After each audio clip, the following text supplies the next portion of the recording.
All right, welcome back to Anthracite Horror Stories. This is my first video in a long time where I discuss one of the historic era accidents that occurred in the Anthracite coal region. For my old viewers, you may remember that these were the first type of videos that I would produce here on YouTube. So I want to do more of these videos as this was the original mission statement for the channel. And again, I'm not trying to be macabre. It's just that these people are often forgotten and their stories should be told.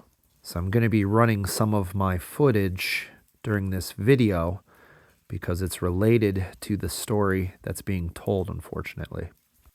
This is footage from one of my abandoned anthracite coal mine explorations, and it is a 2-compartment main haulage vertical shaft. The story I'm going to read was published in a local newspaper back in 2010. I reached out to one of the authors, Dr. Robert Walensky, and asked him if I could read this verbatim on my channel. Being a former history major, we're trained to not plagiarize. That's one thing I do not want to be accused of. So again, I emailed him saying, hey, I have this YouTube channel. Can I please read this word for word? And he said, yes, thank you for asking permission.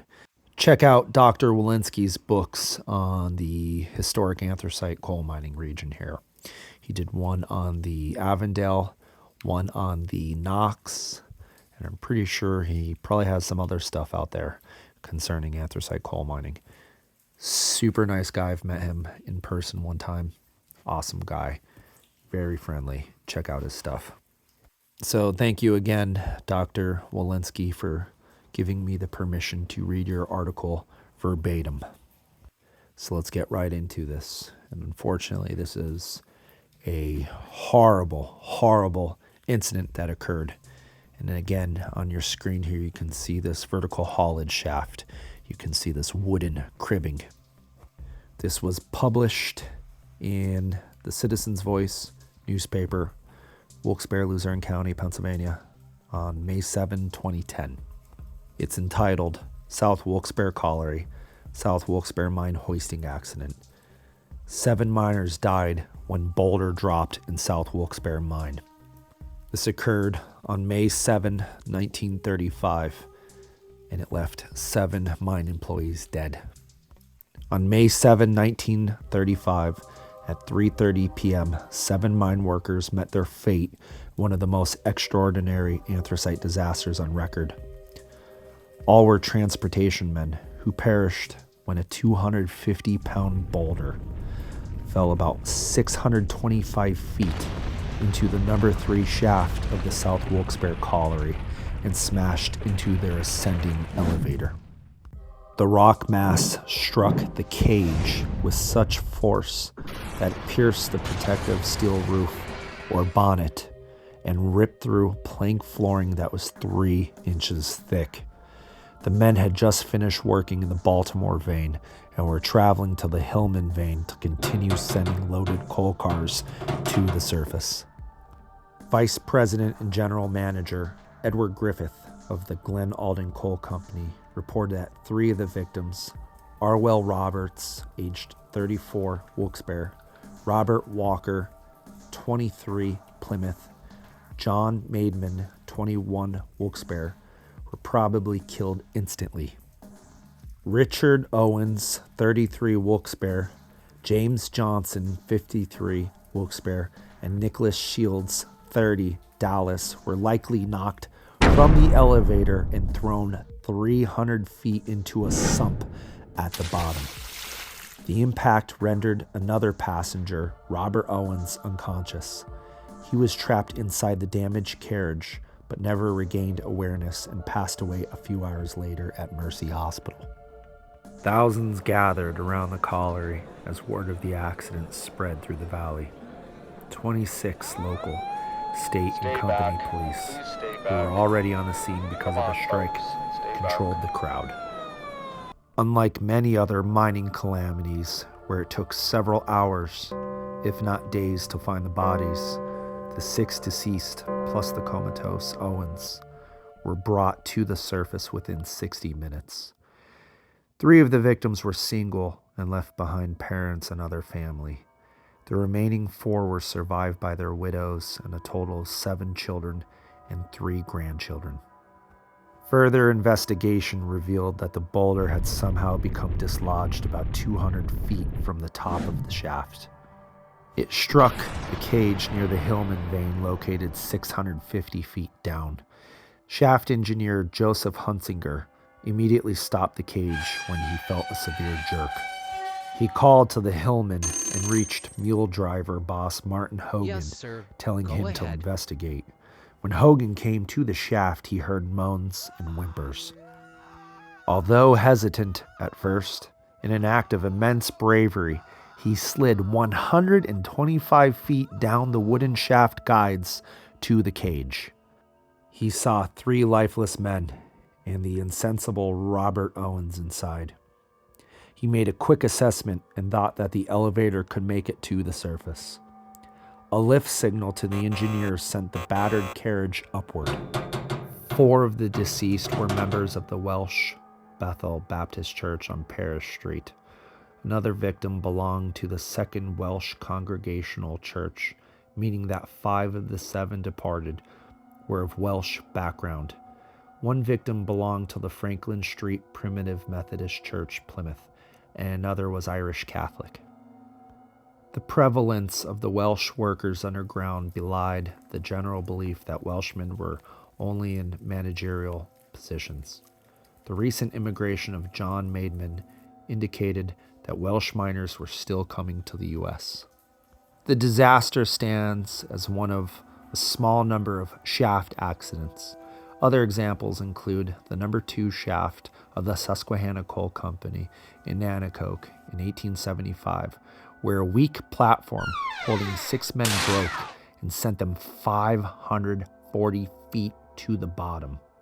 The Clear Spring shaft in West Pittston in 1905, where 7 succumbed when the cable snapped as the cage was being lowered, and the Cunningham shaft in North Wilkes-Barre in 1905, where 10 workers dropped 350 feet when the cable broke. The article continues saying, most anthracite mining disasters did not have high death tolls, such as those at Twin Shaft in 1896 that left 58 dead, Pan Coast in 1911 that left 72 dead, and the Baltimore Tunnel in 1919 leaving 92 dead. Rather, the great majority of hard coal's 35,000 victims perished in smaller, lesser-known mishaps like the one that occurred at the South Wilkes-Barre Colliery 75 years ago today. The article closes with, Bill Hasty is a retired mine worker who has written and spoken widely on anthracite history. Bob Walensky is an adjunct professor at King's College whose research interests include anthracite history. This article is part of the author's series on lesser-known regional mining tragedies. And that was the end of the article. Bill Hasty must have co-authored this news article with Dr. Walensky. Bill Hasty was a former Knox Coal Company mine employee, and you may know that mine from the unfortunate Knox coal mining disaster. I quickly pulled up Mr. Hasty's obituary online. He lived to be 101 years old. Good for him. His obituary also says that he was off shift during the time of the Knox coal mine river break-in.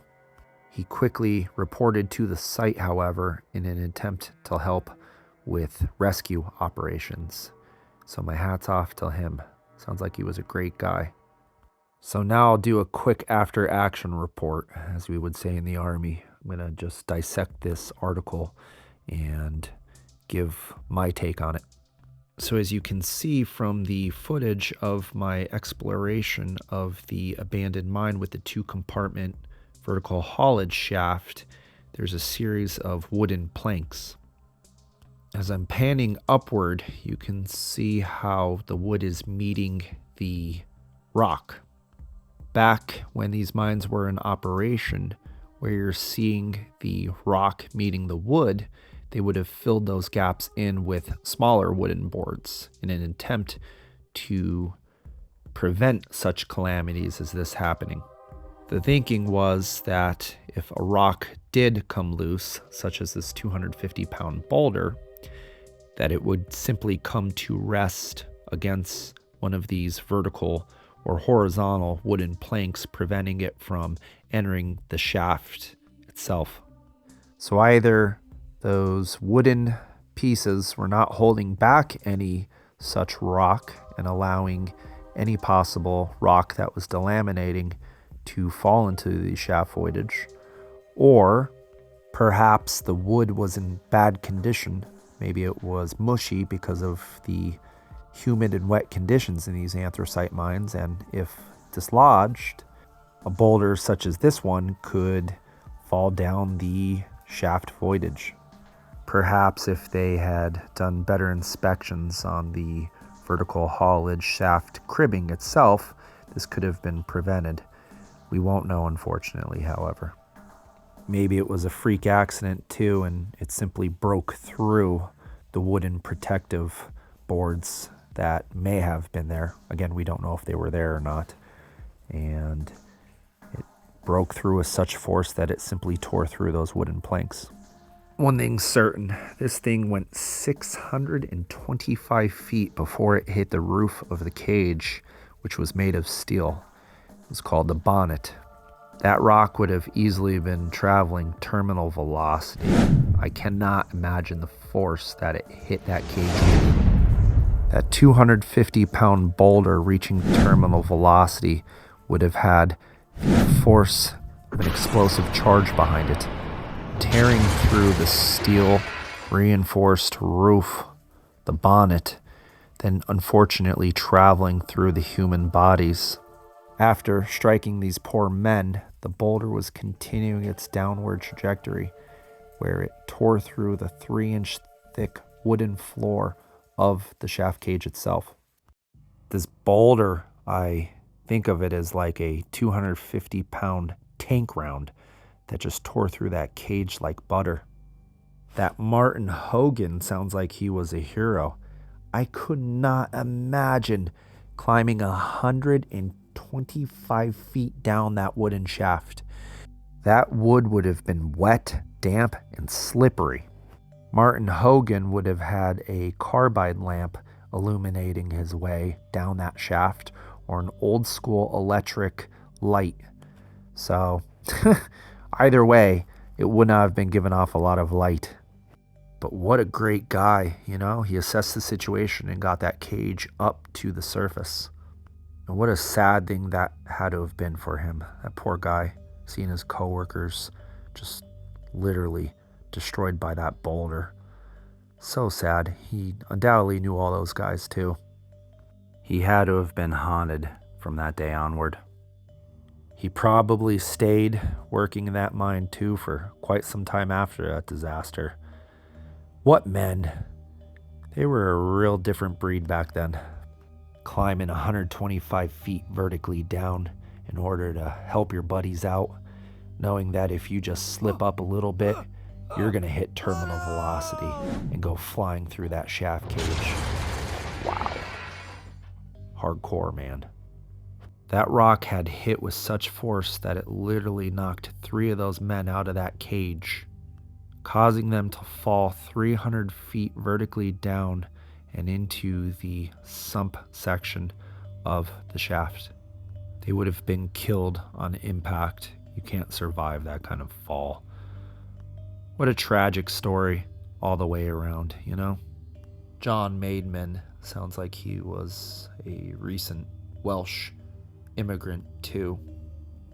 This was a small Welsh tragedy, and the Avondale disaster that claimed over 100 lives was historically known as the Welsh tragedy. So unfortunately, they say that history doesn't repeat itself, but rather it rhymes, and this is one such example.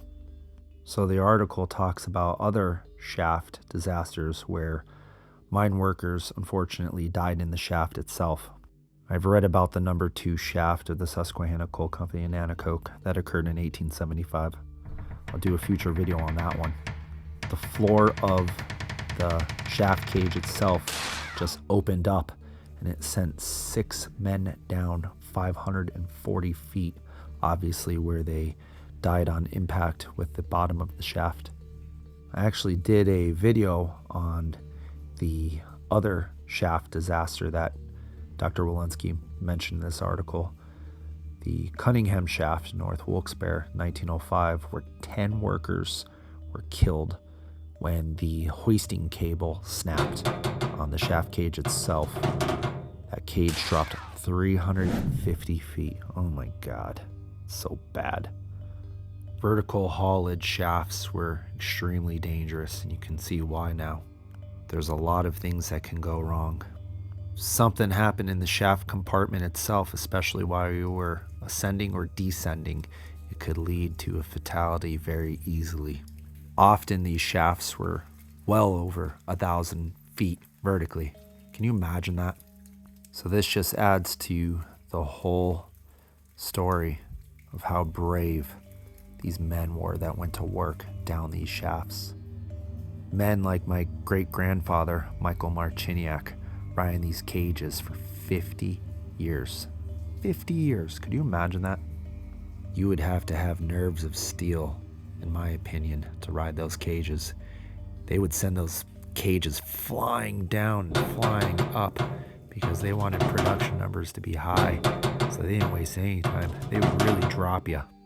So to close this article out, Dr. Walensky talks about how a lot of people know of the big disasters such as Twin Shaft and the Baltimore Tunnel, but a lot of people don't know about these smaller and lesser known accidents. That's something I have completely in common with Dr. Walensky, shedding some light onto these lesser known tragedies and getting these men remembered.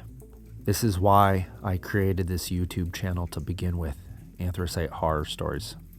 I feel a certain obligation in telling the public of these stories. As the years continue to pass us, the further we get from that era, and the more it becomes a distant memory, unfortunately. And I want to fight that as much as possible.